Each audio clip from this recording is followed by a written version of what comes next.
Zach Schuler here with Nerdosphere. I'm here with Ken Palkow, KCP Studios. Ken, you were here last year, and we had to come back out and talk to you again because you make some great stuff. You are a prop builder.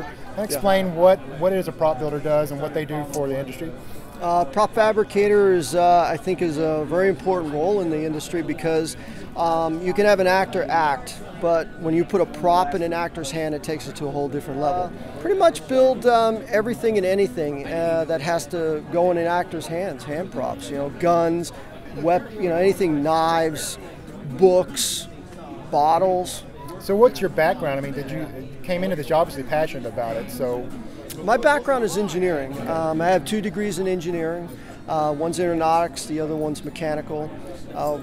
Worked in the airline industry until, a lot of us got severance packages and I had to go back to do something. So got mechanical engineering, and then from there started doing just odds and ends. Worked at a local playhouse, went from there, and it seemed like it was overnight. Went from here to here, and then it was nonstop.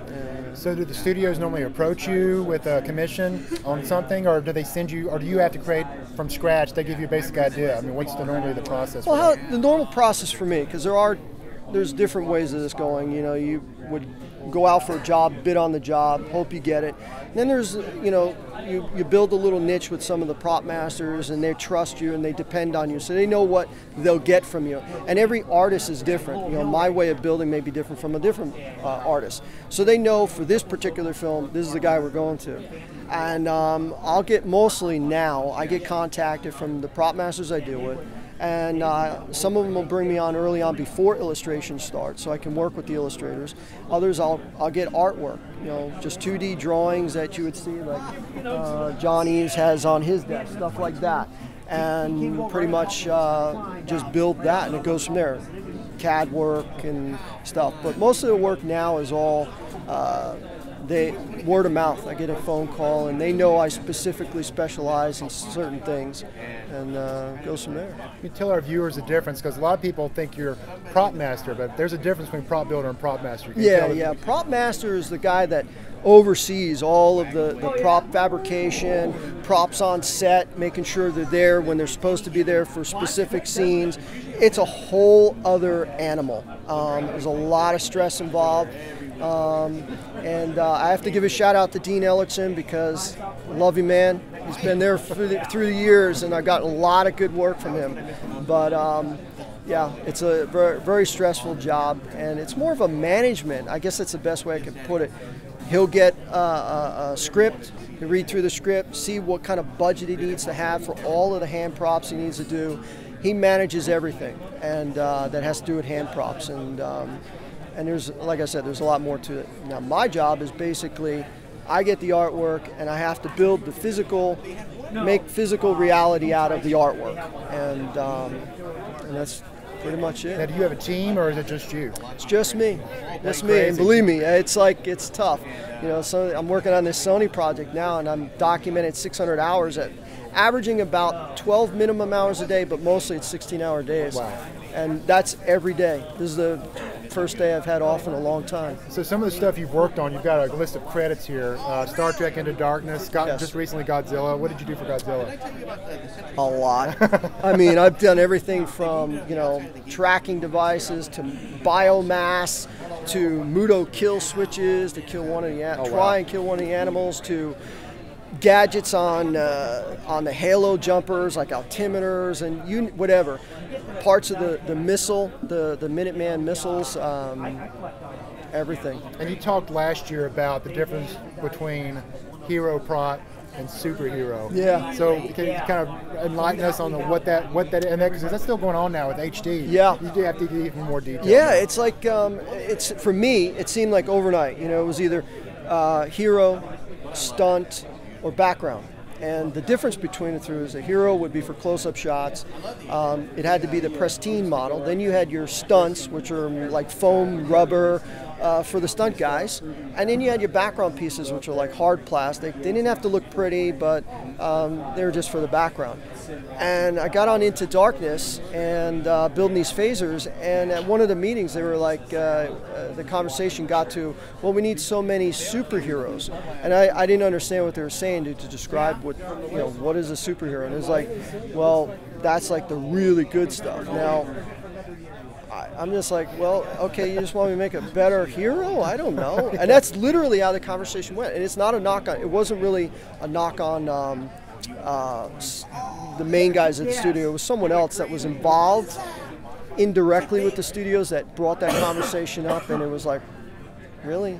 But somewhere along the lines, that superhero picked up, and now there's another level, and I don't know where it came from. It's like, just for me, it's just, okay, hero, background, stunt.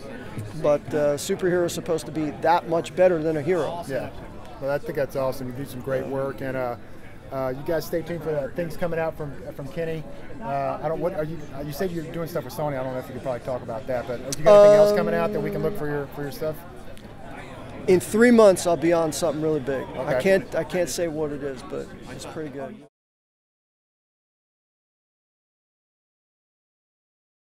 So they came back after the regular phasers were done, and there was a scene that they were going to do a teardown. Where Kirk and they said Spock at the time. They didn't tell me it was Khan. They had this scene where they put this weapon together. So they wanted a breakdown version. So I'm like, okay, figured out how to do this. And now I already knew that fans are pretty hardcore about Trek. Oh, yeah. And I'm like, well, I got to go a little bit on the extra mile here. And plus, I'm working on Into Darkness. That was huge for me, getting to work with, Paramount Bad Robot. That's, for me, it was like, wow, building the phasers. So I went on the internet and started researching plasma cores, because I didn't want it like coming back and some Trek fan saying, oh, that's wrong, or I wanted to make sure I made some attempt. So I started researching all this stuff. So this is what I came up with. So what I can remember is the air comes through these cooling vents, right? And then comes through this channel in here, through this filtration system, through this ductwork, which you never see on camera, through this cooling chamber, which cools these cooling fins around the plasma core, and then all of these sensor pads line up and relate to these sensor pads inside here, again, which you'll never see on camera, which are for the trigger mechanism, the barrel flipping from stun to kill, and the on-off switch. And it's magnet. Yeah, there was more to it, terminology that a lot of the Trek fans use, and I've forgotten already. I'm sorry. But you knew it was in there. Now you guys know it was in there. You know the amount of detail this guy puts into his props. That's insane. Yeah, that's insane. And that was for the Trek fans to try and get that. And then on the top here, putting in the more of the old-looking mirrors. There's like a lens here, multiple lens, and this brass kind of mesh to give it an old antique glow. I don't want to say toss, although that was the idea. They had already had a dial and some flat thing here that didn't really work, but I wanted to make it work. And the studio did actually do it. For that scene, if you pause at the right moment where Kirk is putting the phaser together, you will see it's on stun. It's on green, and they actually did use the lighting. Awesome. So it was pretty cool that they did that. Yep.